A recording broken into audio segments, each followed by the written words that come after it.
हिस्सा नहीं है। कम से कम कराची की तस्वीरें तो यही बता रही। कराची में यूएस कॉन्सुलेट पर पत्थरबाजी कर रहे पाकिस्तानियों पर वहां की सेना वार कर रही है, यानी कि उन्हें चोट पहुंचा रही है। अगर कोई भी हमला होता है तो पाकिस्तान में आम नागरिकों को निशाना बनाया जाता है।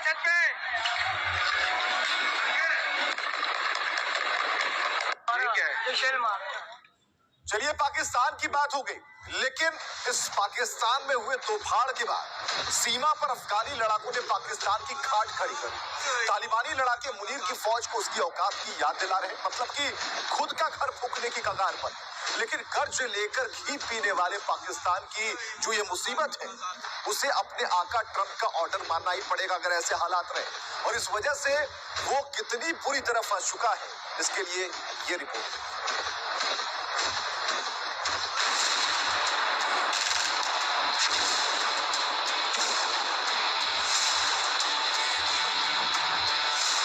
पाकिस्तान ट्रंप के तलवे चाटते चाटते इस स्थिति में पहुंच चुका है कि उसे अब अपने घर की चिंता तक नहीं रही।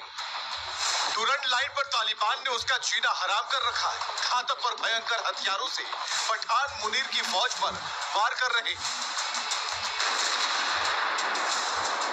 लेकिन पाकिस्तान ट्रंप के एहसानों के नीचे इस कदर दबा है कि वो अपनी सेना की टुकड़ी ईरान बॉर्डर पर भेजने को मजबूर है। अब अरबों डॉलर का कर्ज मिला है, फ्री लंच की दावत उड़ाई है, तो इतना तो करना पड़ेगा। मिडिल ईस्ट को दहलाने वाले ट्रंप को कटोरा शरीफ कुछ दिन पहले ही शांति दूत बता रहे थे। You have truly proved to be a man of peace, and let me say, Mr. President, you are truly savior of South Asia. लेकिन शांति की बात पाकिस्तान के मुंह से शोभा नहीं देती। ये एक बार फिर साबित हो गया, क्योंकि तालिबान के लड़ाकों से दम भर कर पिटाई खाने वाले पाकिस्तान की तैयारी है कि वो अब आतंकियों को सत्ता की मलाई खिलाए। खूंखार आतंकी संगठन आईएसआईएस का आतंकी शरीफ बेंगल पाकिस्तानी राष्ट्रपति आसिफ अली जरदारी के साथ दिखा। खबरें हैं कि उसने जरदारी की पार्टी टीपीपी ज्वाइन कर ली है, यानी पाकिस्तान अमेरिका की खातिर अपनी सेना ईरान भेज रहा है और खुद की लड़ाई आतंकियों के हाथ में सौंप रहा है। तो देखिए, न घर का न घाट का पाकिस्तान की आवाम बेचारी फंस गई है और सरकार पाकिस्तान को बेचकर आगे निकल जाने की तैयारी में, यानी कहीं गुम हो जाने की तैयारी में है, ताकि पाकिस्तानी आवाम उसे देख न पाए। इधर व्हाइट हाउस ने शेयर किया है एक हमले का वीडियो, हम आपको दिखाने जा रहे हैं। ईरान की मिसाइल इंटरसेप्ट करने का एक वीडियो जारी हुआ है और ईरानी नेवी पर हमले का वीडियो जारी कर ये बताने की कोशिश की गई है कि किस तरीके से तैयारी अब हाई लेवल की है। व्हाइट हाउस ने एक हमले का वीडियो शेयर किया, ईरान की मिसाइल इंटरसेप्टर पर हमले का ये वीडियो है, जरा देखिएगा। व्हाइट हाउस ने इस वीडियो को शेयर करते हुए बताया है कि कैसे उन इलाकों पर धमाके हो रहे हैं।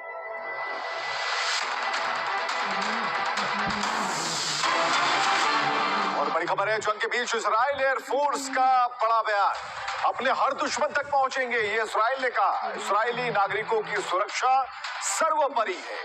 तो ईरान एक तरफ कह रहा है कि इजराइल को भारी कीमत चुकानी होगी, दूसरी तरफ इजराइल ने कह दिया है कि अपने हर दुश्मन तक पहुंचेंगे और सब कुछ खत्म कर देंगे। तो युद्ध के मैदान से महायुद्ध के मैदान तक जो कुछ भी आपने देखा वो बमबार्डिंग से बिल्कुल अलग था, आपसे जुड़ा था, आपकी थाली तक पहुंच चुका था। क्योंकि अगर खाड़ी में युद्ध हो रहा है, तेल के लिए मारामारी चल रही है, तो उसका असर आप पर पड़ेगा, आपकी जेब पर पड़ेगा। तो ऐसे ही विश्लेषण के साथ कल फिर हम आएंगे और कुछ नया आपको बताएंगे। तब तक के लिए जय हिंद। इन एसोसिएशन में गोल्ड टी मसाले लाए हैं फ्रेश लॉक टेक्नोलॉजी। शादी का केसरिया से मन जोगी हुआ रे, दिल झूमे देखो मतवारा हुआ रे। केसरिया से मन जोगी हुआ। हर पल मनाओ केसरी त्योहार। सुमन बोलो सुबह केसरी। केसरिया से मन जोगी हुआ रे, दिल झूमे देखो मतवारा हुआ रे। केसरिया से मन जोगी हुआ। हर पल मनाओ केसरी त्योहार। बोलो जुबान केसरी। केसरिया डील्स ऐसी कि डांस करने का मन करे। सिटी मॉल ऐप पे स्नैक्स और ड्रिंक्स पर फ्लैट 50% ऑफ मिल रहा है, वो भी फ्री। फूटा है। तबाही की तस्वीरों में जमीन पर जितने गड्ढे ईरान में नजर आ रहे हैं, लगभग उतने ही निशान अमेरिका के मिलिट्री बेस पर भी दिखे हैं। मतलब अमेरिका ने जिसे 2 दिन की कहानी समझा था, वो अमेरिका को दशकों के घाव दे रहा है। ट्रंप के सामने 2 सरदर्दी है। पहली तो तेजी से खत्म होते खजाने को कैसे बैलेंस करें, दूसरी जंग में जान गंवाते सैनिकों के घर वालों को क्या बताएं। ये जंग ट्रंप की सनक का नतीजा है। ट्रंप ने पूरे देश को एक ऐसे युद्ध में झोंक दिया है जहां ना कोई प्रॉपर प्लानिंग नजर आती है, ना कोई जरूरत।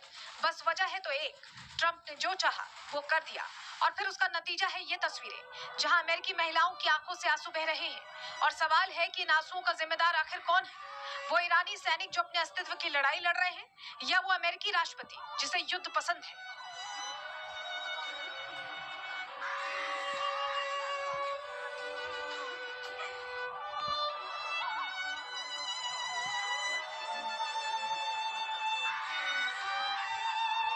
डोनाल्ड ट्रंप समझ चुके हैं कि ये तस्वीरें पूरे देश में एंटी वॉर सेंटिमेंट को जन्म दे रही हैं, जिसका निशाना कहीं ना कहीं वो खुद बन सकते हैं।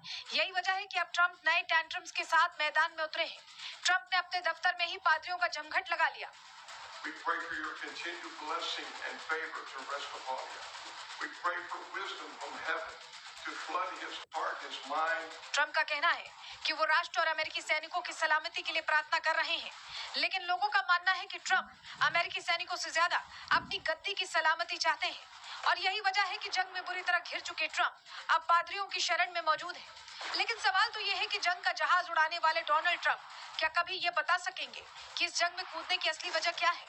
क्या वो इजराइल की लड़ाई लड़ रहे हैं, या फिर वो ईरान का न्यूक्लियर खेल खत्म करना चाहते थे, या फिर ये ट्रंप की निजी सुरक्षा का मामला है, या फिर ये सिर्फ अपनी नाकामियों और गंभीर आरोपों से ध्यान भटकाने का एक एजेंडा है जिसका भुगतान जान गंवाकर अमेरिकी सेना कर रही है। Bureau report, Republic Bharat. तो आप सोच रहे होंगे कि ऐसी क्या मजबूरी आ गई डोनाल्ड ट्रंप की कि उन्हें पादरियों को ओवल हाउस में बुलाना पड़ा। वही ओवल हाउस जहां पर वो कभी किसी पर डांटते, भड़कते, बड़ी बड़ी बातें करते दिखाई देते थे। पूरी जानकारी चलिए खबर की आपको बताते हैं ग्राफिक्स के जरिए।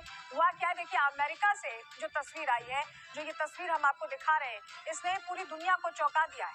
डोनाल्ड ट्रंप ने, जो हमेशा आक्रामक छवि में रहते हैं, उसी तरह के मोड में रहते हैं, अग्रेसिव मोड में रहते हैं, वो अब सार्वजनिक रूप से ईश्वरीय शरण में पहुंच गए। ये तस्वीर तो यही बता रही है। अमेरिका के शीर्ष पादरी ओवल ऑफिस में पहुंचे थे। आप देखिए कैसे उन्हें घेर के बैठे हुए हैं। ईसाई पद्धति के साथ ट्रंप ने ईश्वरीय साधना की। ईरान युद्ध के बीच एक तरफ मिसाइलें बरस रही हैं, वो तो हमने आपको तस्वीरों के जरिए दिखाया ही। दूसरी तरफ ट्रंप हाथ जोड़कर सलामती की दुआ मांग रहे हैं। व्हाइट हाउस में गूंजती प्रार्थना की आवाजें एक तरह का संकेत, आप समझ लीजिए, ये ट्रंप के अंदर बसे मानसिक दबाव को बयां कर रही है कि कितने प्रेशर में है।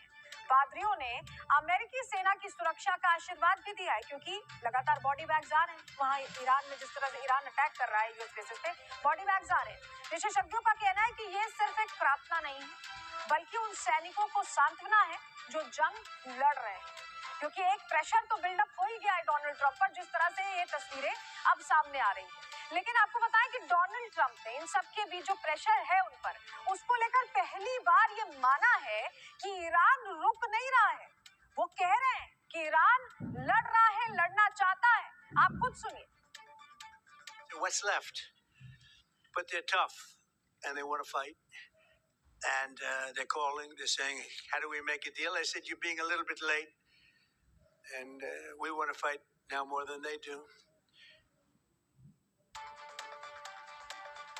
लेकिन ट्रंप जिस तरह से पूरी दुनिया के मालिक बनना चाहते थे, वापस सुपर पावर बनना चाहते थे, लगता है कि उनका वो सपना टूट गया है। और सिर्फ टूटा नहीं, बिखर गया है। क्यों हम ऐसा कह रहे हैं, चलिए जानकारी आपके सामने ग्राफिक्स के जरिए रखते हैं, आपको बताते हैं। डोनाल्ड ट्रंप की टोन अब बहुत बदल गई। ट्रंप अब पहले जैसे आक्रामक नजर नहीं आते। ट्रंप जो पहले दुनिया के जेट्स गिना करते थे, आपको याद होगा ना, ऑपरेशन सिंदूर के दौरान कितनी बड़ी बड़ी बातें कर रहे थे, उसके बाद भी अब वो अपने ध्वस्त हो रहे जेट्स गिन रहे हैं, क्योंकि अब तो दुनिया वो तस्वीरें देख रही है। इस बीच ट्रंप ने ईरान को लेकर बड़ा बयान दिया है। ट्रंप ने पहली बार यह माना है कि ईरान ताकतवर है। ट्रंप ने कहा है कि ईरान हमसे लड़ना चाहता है। अमेरिका की तरफ से यह बयान सवाल खड़ा करता है कि क्या डोनाल्ड ट्रंप मानसिक रूप से थक चुके हैं इस युद्ध से। क्या ट्रंप ने ईरान की शक्ति को कम आंक लिया था? उन्होंने बहुत हल्के में लिया था ईरान को। उन्हें आइडिया नहीं था किस तरह से ईरान रिटेलिएट करेगा। क्या ट्रंप अब इस जंग से बैकआउट करना चाहते हैं? ये सवाल भी चल रहा है।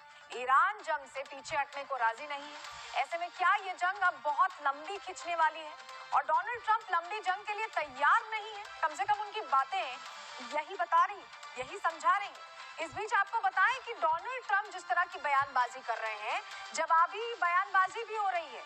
और इस बीच एंटनी ब्लिंकन जो पूर्व विदेश मंत्री हैं, वो भी शक शुबा जाहिर कर रहे हैं कि जिस तरह की स्थिति है ये अच्छे डायरेक्शन में नहीं जा रहा है अमेरिका। आप सुनिए।